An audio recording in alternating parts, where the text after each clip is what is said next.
الحمدللہ رب العالمین والصلاة والسلام علی سید الاشرف الانبیاء والمرسلین وعلی آلہ واصحابہ اجمعین اما بعد فاعوذ باللہ من الشیطان الرجیم بسم اللہ الرحمن الرحیم ان اللہ وملائکتہ یصلون علی النبی یا ایھا الذین آمنوا صلوا علیہ وسلموا تسلیما اما بعد فإن خیر الحدیث کتاب اللہ ہدی محمد صلی اللہ علیہ وسلم۔ تمام تعریفیں اللہ وحدہ لا شریک لہ کی ذات پاک کے لیے ہیں۔ لاکھوں کروڑوں درود و سلام آقا دو جہاں حضرت محمد مصطفیٰ صلی اللہ علیہ وسلم کی ذات پاک کے لیے ہیں۔ عزیز طلبہ، آج میں آپ لوگوں کو حضرت موسیٰ علیہ السلام کا واقعہ سناؤں گی کہ حضرت موسیٰ علیہ السلام کو کلیم اللہ بھی کہا جاتا ہے، اللہ سے کلام کرنے والا۔ عزیز طلبہ، ایک دن حضرت موسیٰ علیہ السلام جب اللہ سے کلام کرتے ہیں تو اللہ رب العزت سے کا ساتھی کون ہے؟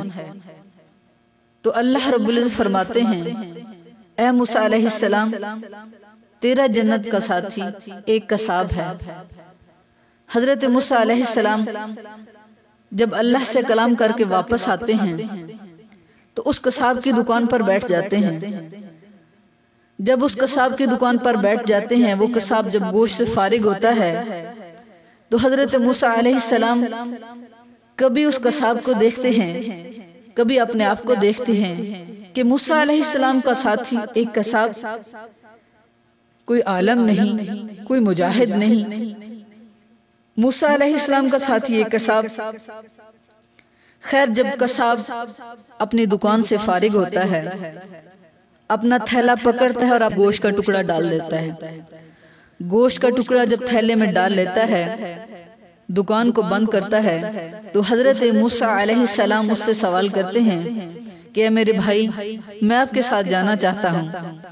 حضرت موسیٰ علیہ السلام اس قصاب کے ساتھ اس کے گھر آ جاتے ہیں۔ عزیز طلبہ، وہ قصاب جو گوشت کا ٹکڑا لے کے آتا ہے، اس کو کاٹتا ہے، صاف کرتا ہے، پھر اس کو پکاتا ہے۔ تو حضرت موسیٰ علیہ السلام دیکھ رہے ہیں، کہتے ہیں جب وہ قصاب کھانے پکانے سے فارغ ہو جاتا ہے، ایک برتن میں کھانا ڈالتا ہے، تو حضرت موسیٰ علیہ السلام کہتے ہیں میں دیکھتا ہوں کہ ایک چارپائی کے اوپر عورت لیٹی ہوئی ہے۔ وہ قصاب اس عورت کو اٹھاتا ہے، ایک ہاتھ کے آسرے سے اس کو اٹھا لیتا ہے اور دوسرے ہاتھ سے اس کے منہ میں نوالے ڈالتا ہے۔ جب اس کو کھانا کھلاتا ہے، کھانے سے فارغ ہو جاتا ہے، تو اس کی والدہ منہ میں کچھ بولتی ہے۔ حضرت موسیٰ علیہ السلام فرماتے ہیں کہ مجھے دور ہونے کی وجہ سے کچھ سنائی نہ دیا کہ اس کی والدہ نے کیا کہا ہے۔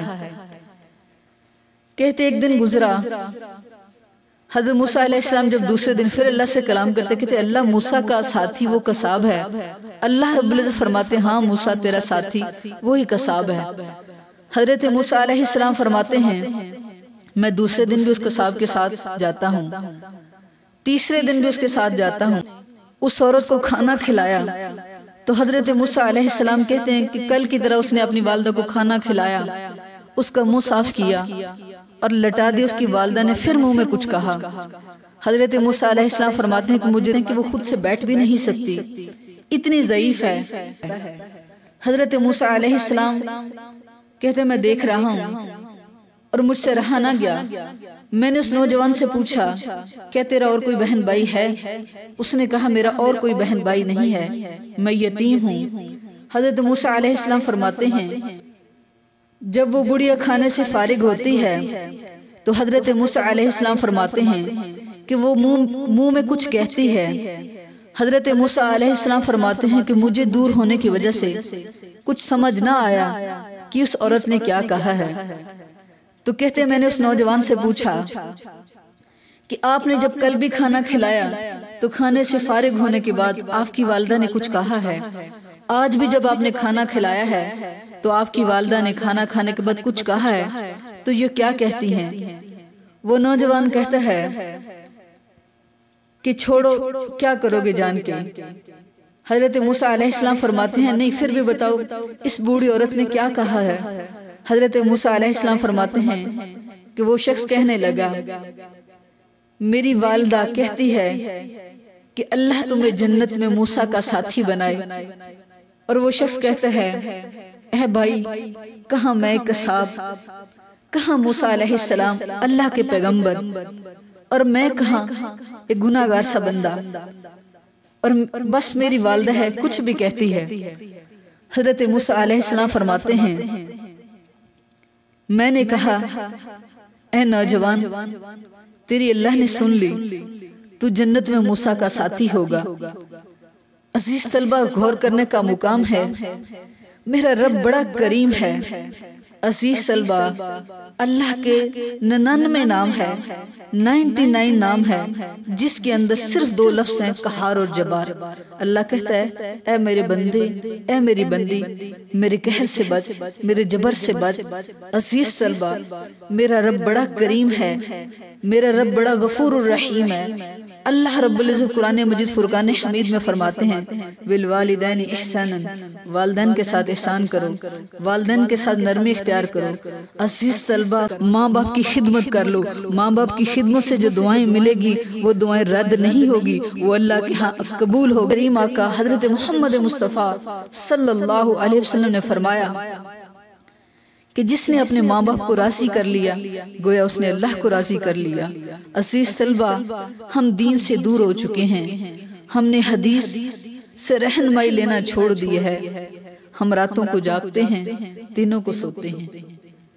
ہمارے پاس فیس بک کے لیے تو ٹائم ہے، اور چیزوں کے لیے تو ٹائم ہے، واٹس ایپ کے لیے تو ہمارے پاس ٹائم ہے، لیکن ٹائم نہیں ہے تو اپنے ماں باپ کے لیے نہیں ہے۔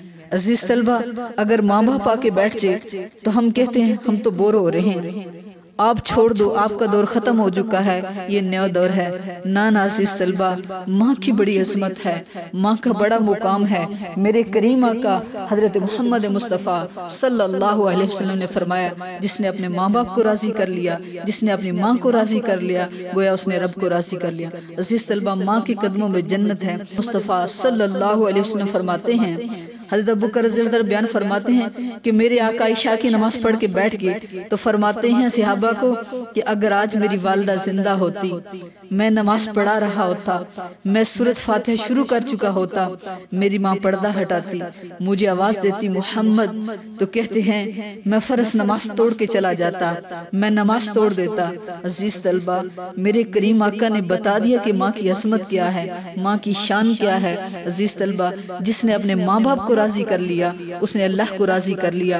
میرے کریم آقا حضرت محمد مصطفیٰ صلی اللہ علیہ وسلم نے فرمایا جو بندہ خوش ہو کے اپنے ماں باپ کو دیکھتا ہے، اللہ رب العزت فرماتے ہیں اس کو حج مبرور کا ثواب عطا کروں گا۔ عزیز طلبہ، اپنے والدین کو راضی کر لو۔ میری آپ لوگوں سے ہاتھ جوڑ کے درخواست ہے، تمام بیٹیوں سے درخواست ہے، تمام طالبات سے درخواست ہے، تم لوگ دینی طالب علم ہو، میری اللہ سے دعا ہے اللہ ہمیں اپنے ماں باپ کا احترام کرنے کی توفیق عطا فرمائے، ہمیں اپنے اساتذہ کی عزت کرنے کی توفیق عطا فرمائے، اللہ ہمیں علم و حدیث پر عمل کرنے کی توفیق عطا فرمائے، اللہ ہمیں قرآن پڑھنے کی سمجھ عطا فرمائے، اللہ ہمیں نبی کی سنت پر عمل کرنے کی توفیق عطا فرمائے۔